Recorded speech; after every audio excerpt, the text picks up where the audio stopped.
Hi, this is Travis with Tenno Farms, and today I'm going to do an oil change on a 2015 Lexus GS350 F Sport. That's the Toyota 3.5 liter engine, just over 300 horsepower. Really good car, and I'm going to show you how easy Toyota made it to change the oil on this car. I've got the car up on jack stands now, so you can see the jack point there, and then where the jack stand goes right on that rail there. So it's nice and easy to get to.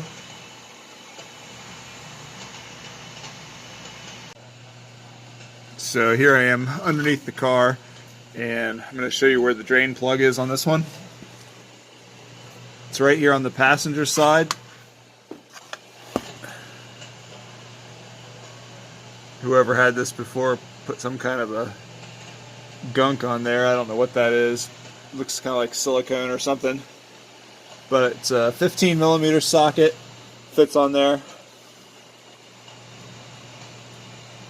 I can't get it to focus on the socket, but it's 15 millimeters.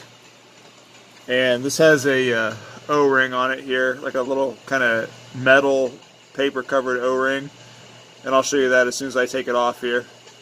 And you want to replace that little metal gasket. I don't know why I called it an O-ring. You want to replace that metal gasket each time you do your oil change. Alright, I broke the bolt loose. I'm going to see if I can do this by hand and hold the camera without making a huge mess. But we got the oil getting ready to start draining it here.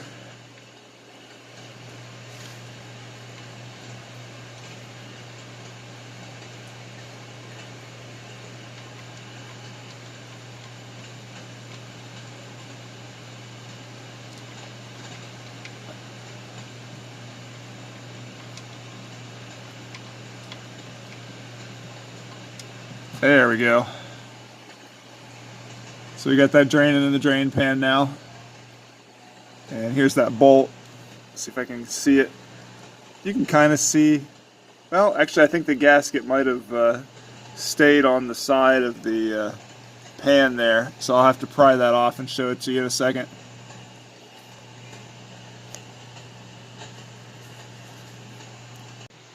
Here's the drain plug here with that gasket on it.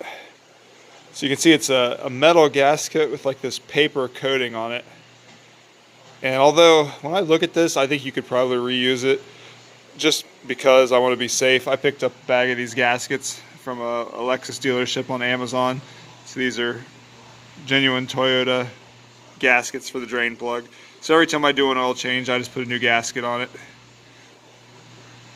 There's that 15 millimeter head on there. This is the Toyota oil filter wrench. It's good for the 6 and 8 cylinder motors. You can just kind of take a look here. It has this pattern on it. This is what takes the housing off of the car, and then the filter itself is in the housing. So there's a few different ways you can do it, of course. I usually just put my ratchet right in the opening there. But you can also put a wrench around this or a socket around this, depending on what you've got, how much room you've got. But it's very easy on this car to do. I'll show you that here. Now this is something I really like about these Lexus and Toyota cars, is the way the oil filter is under here. So it just has this little panel here, and these are 12 millimeter bolts, but you can use a Phillips head screwdriver also to get them out of there. I already got them loosened up here, so I can just kind of pop it off. Go ahead and take them the rest of the way out.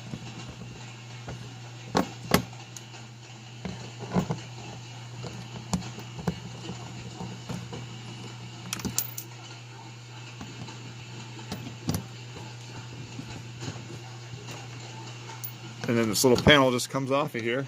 You can see it's got some sound deadening material and other things in there.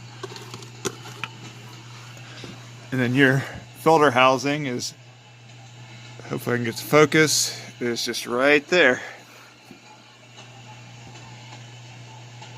And then we use that special wrench that I showed you a minute ago, and this just comes right out of here, and then the raw filter is inside there. This is the filter here, and I'll open it up, but you can see this is the package that they come in. The genuine Toyota stuff, unlike a lot of brands, is actually really affordable. no more really than the aftermarket, so I just go ahead and get the original equipment stuff. Picked up a box of these at a pretty good price on Amazon.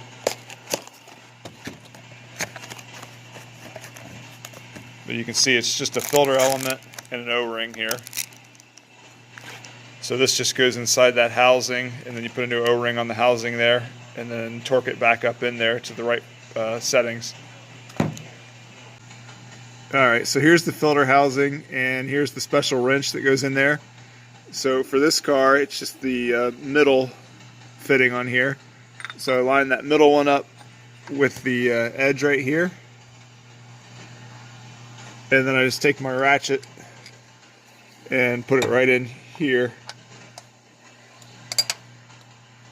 And then just crank it loose.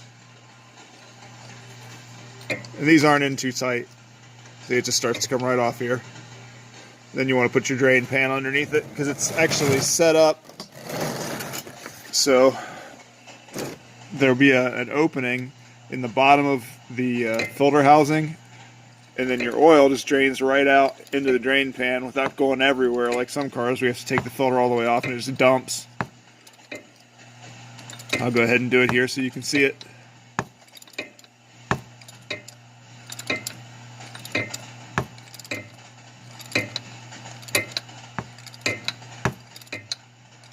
The filter housing itself has like a gap in it. So once you get the oil start draining, I'll go ahead and take this off so I can do it finger here.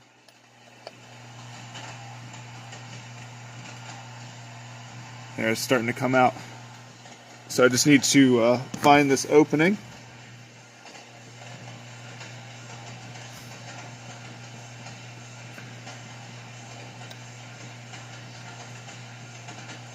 I think I'm getting close here. There we go, that feels pretty good. So then the oil just drains right out there. And then once it's all drained out, you can dump it the rest of the way out and you don't make such a mess. This is the oil that I like to use, the Mobil 1 synthetic. The car uses 0W20 oil. And you can get these 5-quart jugs pretty cheap at Walmart, so that's usually what I do. With the filter change, this is the rear-wheel drive car, so it takes 6.6 quarts. I think the all-wheel drive is 6.8, I'm not really sure, but this one's rear, so it's just over 6.5 quarts that it takes. Here's the filter housing with the old filter in it. So you can see the old dirty filter just sits right in there, and then it's got this O-ring to seal on it. And this is what it looks like after you take it out of there. It's just got this spring-loaded mechanism on here that the filter slides over. And you can see if there's any metal or any shavings or anything in there. This one's really clean. Definitely nothing going on in this motor yet. It's got about 100,000 miles on it right now. And I don't know if you can see on the bottom of this. Probably not. You can't really see it because of the lighting in here. But it actually gives the torque specs on it. So it says to torque it to 25 Newton meters plus or minus 5 when you tighten it back down. Alright, so here's the housing with the new filter in it. And I put a new O-ring on, and I just took and rubbed some oil around the O-ring to get it good and lubricated. So now it's ready to put back in the car. Alright, so I set the torque wrench to 25 Newton meters, which is just about 225 inch-pounds on here, since we've got the spec listed on the housing there. If I don't have the spec, I have to do it to just about right foot-pounds. But this one will be good at 25 Newton meters. Alright, so now we're torquing it down. And there it clicked. So that's 25 Newton meters right there, or just about 225 inch-pounds. So our filter housing is good and tight. Take that off of there. And I already wiped it off, so it's nice and clean. So we're ready to put the panel back on and fill her up with oil. Alright, it's time to fill it back up now. I'm not going to try and hold the camera while I do this because I don't want to spill it everywhere. Well, I've got my funnel in there. And what I like to do is, I've still got it up on the jack stands now, so I can see everything, and I've still got the port open underneath. So I'm going to fill it up with about 6 to 6.5 quarts and start it up, make sure there's no leaks underneath, then turn it back off, and then close everything back up and set her down, and then kind of fine tune it to get exactly the right amount of oil in there. I kind of like to sneak up on it because I don't want to overfill it. So I'm going to fill it up now. Alright, so I poured about 6.5 quarts in it now. I'm going to start it up and then just check to make sure there's no leaks or any issues. And then I'll close it up. So go ahead and start her up here. This is always hard to do from outside the car, but I'm dirty, so I don't want to actually get in the car.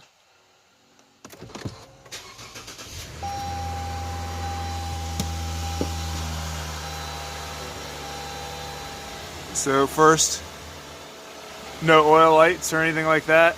Doesn't want to focus. Everything looks good there. So let's get underneath the car and make sure we don't have any leaks.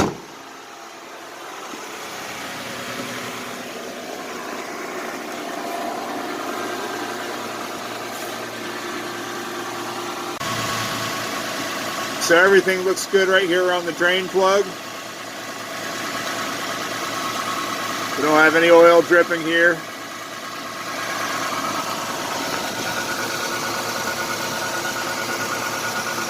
And now over here by the oil filter housing. Everything looks good there. So I can close it all up now and take it down off the jack stands and then just fine tune it so I got exactly the right amount of oil in it.